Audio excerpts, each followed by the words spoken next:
Agree करते हैं। पिंकी। बिल्कुल। इसी के साथ एक और बड़ी जानकारी सामने आ रही है, उसका भी रुख करेंगे। सीज फायर के बाद ईरानी मीडिया ने बड़ा दावा किया है कि कतर पर बमबारी के बाद सीज फायर को मजबूर हुए हैं यूएस। ट्रंप की सीज फायर कराने पर भी ईरानी मीडिया ने यह दावा किया है। तनाव खत्म करने के लिए ट्रंप ने सीज फायर की भीख मांगी है। देखिए किस तरीके से अब दावा जो है वो किया गया है। ट्रंप के सीज फायर कराने पर ईरानी मीडिया ने यह दावा किया है कि तनाव खत्म करने के लिए ट्रंप ने सीज फायर की भीख मांगी है। सीज फायर के बाद ईरानी मीडिया ने बड़ा दावा किया है। आदित्य, ईरानी मीडिया की तरफ से ये बड़ा दावा किया जा रहा है क्योंकि जिस तरीके से कल अटैक किया गया था कतर में, उसके बाद यहां पर कहीं ना कहीं यूएस मजबूर हुआ, ये ईरानी मीडिया की तरफ से कहा जा रहा है। और देखा जाए तो जब ये अटैक हुआ था तो यही लग रहा था जैसे अब अमेरिका जो है वो कुछ बड़ा करने वाला है, लेकिन सीज फायर का ऐलान एकदम से कर दिया जाता है। क्या वाकई में अब जो ईरानी मीडिया कह रहे हैं कि भीख मांगी गई है यूएस की तरफ से सीज फायर को लेकर, वो सच है?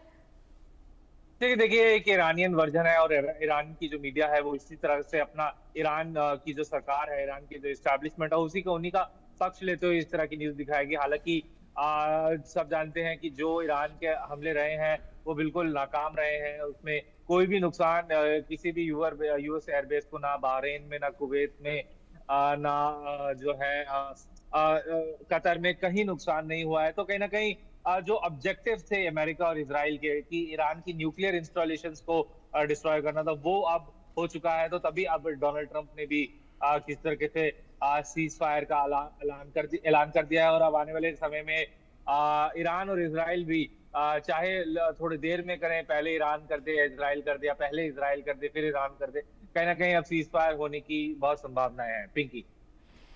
बिल्कुल। और इसी के साथ एक और बड़ी जानकारी सामने आ रही है, उसका रुख कर लेते हैं आदित्य, उसके बाद आएंगे आपके पास। ईरान इसराइल के बीच सीज फायर लागू हो चला है। 12 दिन बाद ईरान इसराइल में युद्ध विराम हुआ है। इसराइल के साथ सीज फायर लागू हुआ है, ये ईरानी मीडिया ने अब दावा किया है। देखिए सुबह सवेरे की खबरें जब सामने आ रही थी तब यहाँ पर ईरानी मीडिया ने कहा था कि कोई भी युद्ध विराम पर समझौता नहीं हुआ है और अभी यहाँ पर सैन्य कार्रवाई रुकेगी नहीं। लेकिन उसके थोड़ी देर के बाद ही ईरान की तरफ से प्रतिक्रिया सामने आई कि यूएस की तरफ से किए गए युद्ध विराम पर सहमति जताते हैं।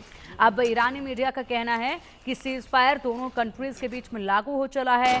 12 दिन बाद ईरान इसराइल में युद्ध विराम हुआ है जो कि अब लागू हो गया है। सुबह से ही बड़ा कंफ्यूजन जो है आदित्य बना हुआ था क्योंकि यहाँ पर इजराइल और ईरान की प्रतिक्रियाओं का इंतजार हर किसी को था।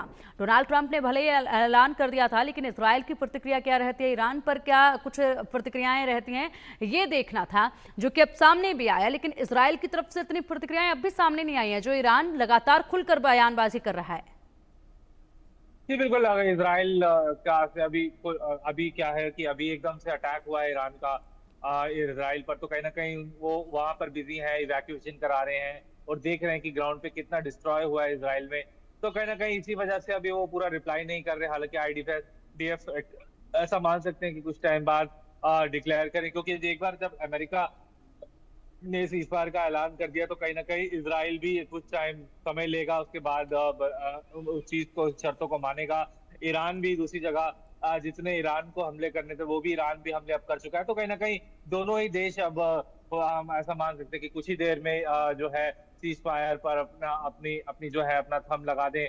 और अब देखने वाली बात रहेगी कि क्या इसराइल अब इस ईरानियन मिसाइल अटैक पर जिसमें 3 इजरायली लोगों का मौत भी हो गई है, क्या इसराइल रिटेलिएशन करता है या फिर सीज फायर की जो है लाज रखता है। पिंकी।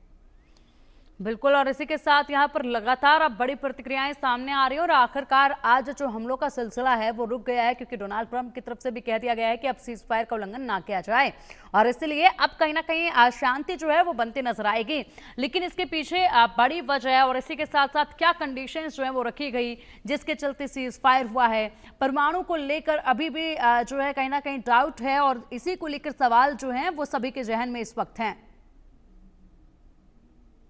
जी बिल्कुल। अगर आप देखेंगे तो कैसे कुछ रिपोर्ट्स आ रही थी कि जहां फॉर्दो न्यूक्लियर साइट जो है ईरान की, जहां यूएस ने B-2 बॉम्बर से बमबारी करी थी, तो कहीं ना कहीं 2-3 दिन पहले ही वहां से ईरान ने अपना लगभग लगभग 60% इनरिच यूरेनियम जो है हटा लिया था पहले ही। तो उनको कहीं ना कहीं आशंका थी कि अमेरिका अटैक कर सकता है। तो सारी बातें अब ये है कि और कुछ अगर माने अमेरिकन मीडिया भी ये कुछ कुछ ट्रम्प के साथ है, कुछ ट्रम्प के खिलाफ है। कोई कुछ कह रहे हैं कि जो है जो अमेरिका ने बमबारी करी है ईरान की न्यूक्लियर साइट्स पे, उस पे उससे उसमें ऑब्जेक्टिव अपने अमेरिका ने पा लिए हैं, कोई कह रहा है नहीं ऑब्जेक्टिव पा रही है। तो ये एक तरीके से बातें तो चलती रहेंगी, लेकिन अभी फिलहाल के लिए सीज फायर डील हो चुकी है। ईरान ने अभी अपना जो है मिसाइल बराज अटैक कर दिया है, लेकिन उनके साथ उन्होंने कंडीशन रखी है कि अब अगर इजराइल रिटेलिएट नहीं करेगा तो हम्म। वो भी सीज फायर की ठीक है। लाज रखेंगे। तो अब देखने वाला होगा कि क्या इजराइल रुख अपनाता है, क्या वो रिटेलिएट करता है इजराइल, जो बीर शेवा में ब्लास्ट मिसाइल गिरी है ईरान की, क्या या फिर शांति पश्चात सीज फायर का उसको मान के आगे अब दोनों ठीक देश है। रुक जाते हैं। ठीक है आदित्य, बहुत बहुत ठीक। शुक्रिया आपका इन तमाम बड़ी जानकारियों के लिए।